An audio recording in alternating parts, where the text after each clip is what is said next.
আপনারা ভালো আছেন? হ্যাঁ ভাইয়া, আমরা ভালো আছি। আপনারা কেমন আছেন? এই তো ভালো আছি। কি ব্যাপারে ডাকলেন রাত্রেবেলা বলেন তো? রাত্রবেলা ডাকছি তো একটা কারণে। ডাকার উদ্দেশ্য তো মনে করেন আমরা বিয়ে বসবো এখন। একটা হ্যাঁ, পাত্র বিয়ে চাচ্ছি। পাত্র খুঁজতেছেন? হ্যাঁ, কিন্তু পাত্র দেশি হলে হবে না, বিদেশি হতে হবে। প্রবাসী পাত্র হইতে হবে? অবশ্যই। তা আপনার এই যে সম্পর্কে কি হন দুইজন? সম্পর্ক হচ্ছে দুই বোন। দুই বোন? হ্যাঁ। আপন বোন? হ্যাঁ, আপন বোন। আপনারা থাকেন কোথায়? মাওনাতে। গাজীপুর মাওনা? হ্যাঁ। কি করেন, কাজ করেন কি? চাকরি করি গার্মেন্টসে। গার্মেন্টস চাকরি করেন? হ্যাঁ। আপনাদের গ্রামের কোথায়? গ্রামের বাড়ি হচ্ছে ত্রিশাল। ময়মনসিংহ ত্রিশাল? হ্যাঁ, ময়মনসিংহ ত্রিশাল। আচ্ছা, এখন ঘটনা হয়েছে যে আপনার এই যে অনলাইনে আসলেন কেন? এই বুদ্ধি দিল কেটে আপনাদের মাথায় অনলাইনে পাত্র পাওয়া যায়? অনলাইনে আমার এক বান্ধবী ছিল, মানে ফ্রেন্ড ছিল, সেও অনলাইনে থেকে একটা পাত্র খুঁজে বিয়ে করছে। সে আমাকে এই বুদ্ধিটা দিল। যে অনলাইনে গেলে হরেক রকমের লোক ওইখানে থাকে কি? হ্যাঁ, বিভিন্ন মনমানসিকতার লোক থেকে ভালো মন্দ মিলাইয়া তো অবশ্যই। সেখান থেকে ভালো পাত্র পাওয়া যাবে।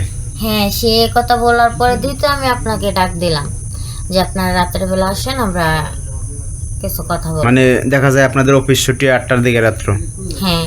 সারাদিন তো ডিউটি করেন। তো এখন যাই হোক, সমস্যা নেই। এখন ঘটনা হচ্ছে কি ধরনের পাত্র খুঁজতেছেন আপনারা বলেন তো? এই আপু বলেন, কি ধরনের এখন তো খুঁজতেছেন পাত্র? শিক্ষিত, ভদ্র। শিক্ষিত লাগবে, ভদ্র লাগবে? শিক্ষিত আপনার- লাগবে, ভদ্র লাগবে এবং এক নারীতে আসক্ত। ও তাই? এখন ঘটনা হচ্ছে আপনারা কাজ করেন গার্মেন্টসে, এখন পোলা কি বিয়ে পাস পোলা কি আপনাদের বিয়ে করবে বলেন? কপালে লেখা থাকলে তো আমিও হতেও ইন্টার পারে। পাস করে গার্মেন্টসে একটা ভালো জব করি। ও, আপনি ইন্টার পাস করছেন? তাহলে তো শিক্ষিত আছেন, তারপর গার্মেন্টস করতেছেন। যাই হোক, সমস্যা নাই।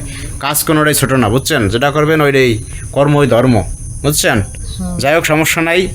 আপনারা আসলে যে ধরনের পাত্র খুঁজতেছেন, মনে করেন আমরা তো আসলে এটা প্রচার করবো আমাদের পেজে। এইখান থেকে হয়তো অনেক মানুষ আমাদের নক দেবে বা আপনাদের নাম্বার চাইবে, আপনাদের সাথে কথা বলবে। তা আমরা আপনাদের নাম্বারটা দিয়ে দেবো, আপনার প্রয়োজনে কথা বলে নেবেন কী ধরনের পাত্র আপনারা চান বা কি আসার বিষয়। হ্যাঁ, হ্যাঁ, নাম্বারটা বা দিয়ে আপনাদের এই যে রাজে মাওনা না, হ্যাঁ, এই মাওনা এসে যোগাযোগ করতে পারবে আপনাদের সাথে। যাই হোক, সমস্যা নাই। তাইলে হচ্ছে যে আমরা প্রতিবেদন প্রচার করার পর যারা নক দেবে তাদের সাথে কথা বলে না? হ্যাঁ, প্রতিবেদন ছাড়েন, তারপর যারা নক দিবে তাদের সাথে আমাদেরকে কথা বলায় দিবেন। আচ্ছা, এখন ঘটনা হয়েছে যে প্রবাসী বাইরে অনেক সময় নক দেয়, তাদেরকে বিয়ে করবেন? অবশ্যই। মানে দেশি হোক প্রবাসী হোক, সমস্যা নাই? সমস্যা নেই, তাতে কোনো প্রবলেম নেই। ভালো পাত্র হলে বিয়ে করবেন, এই তো? হ্যাঁ, ভালো হতে হবে তাকে। বুঝতে পারছি। তো দর্শক ভাইরা, আপনারা তো দেখলেন যে কী ধরনের পাত্র তারা পছন্দ করে। তো এই ধরনের পাত্র হতে আসলে বিয়ে করতে চান, অবশ্যই আমাদের সাথে যোগাযোগ করবেন। আমরা আপুদের নাম্বার দিয়ে দেবো, প্রয়োজনে কথা বলে নেবেন। তাহলে আপু ভালো থাকেন আপনারা, কেমন? হ্যাঁ ভাই, ভালো থাকবেন। আর কেউ ফোন দিলে কথা বলেন। হ্যাঁ, যদি ফোন দেয় তাহলে আমাদের নাম্বার দিয়ে দিবেন, আমাদের নাম্বারই তো কল দিবে। আমার নাম্বারটা দিয়ে দে এখনই।